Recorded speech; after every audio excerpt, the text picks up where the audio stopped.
Assalamualaikum warahmatullahi wabarakatuh. Perkenalkan, saya Ayu Amanda dengan NIM 13-2024-007 dari Fakultas Ekonomi dan Bisnis.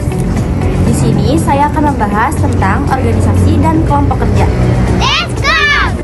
Apa itu organisasi dan kelompok kerja?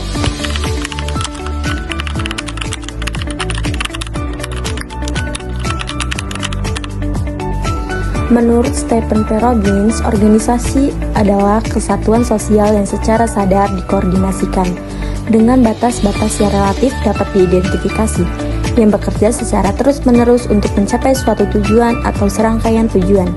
Kelompok kerja adalah kelompok formal yang terdiri dari individu-individu yang bekerja secara bersama untuk menyelesaikan tugas-tugas organisasi.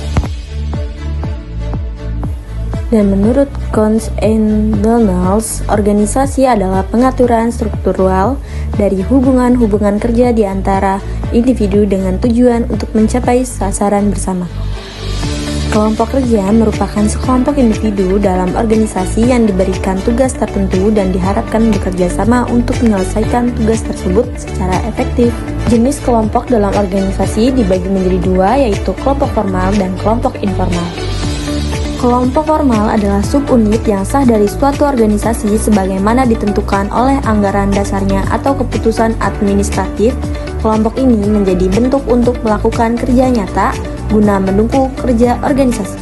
Sedangkan kelompok informal tidak mempunyai struktur dan organisasi tertentu atau yang pasti.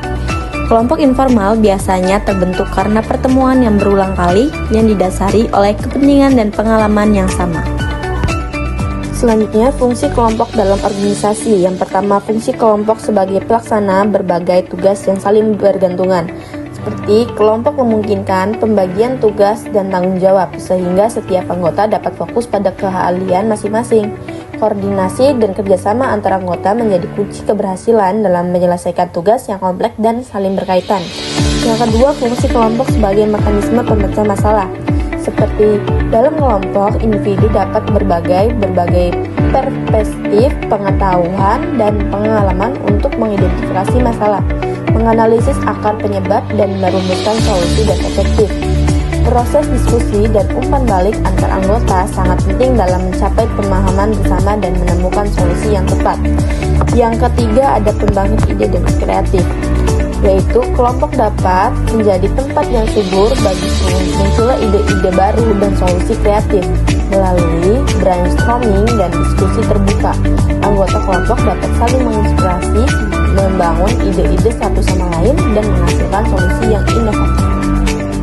Tujuan organisasi yaitu yang pertama mendapatkan keuntungan dan penghasilan bersama-sama, yang kedua mendapatkan pengalaman dan interaksi dengan anggota lain, yang ketiga mencapai atau merealisasikan keinginan atau cita-cita bersama dari tiap anggota organisasi, yang keempat memperoleh hasil akhir pada waktu yang ditentukan.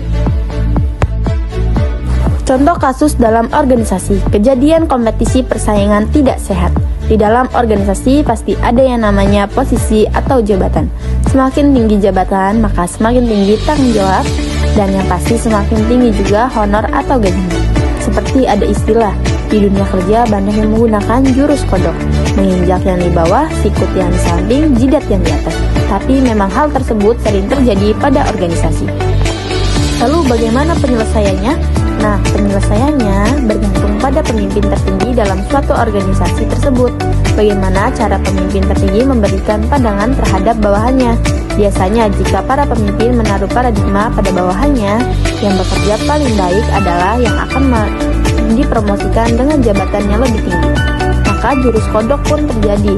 Akan tetapi jika pemimpin tertinggi memberikan paradigma pada bawahannya, bahwa organisasi ini adalah milik kita bersama, dengan tidak membeda-bedakan atasan dengan bawahan, maka bawahannya akan merasa memiliki.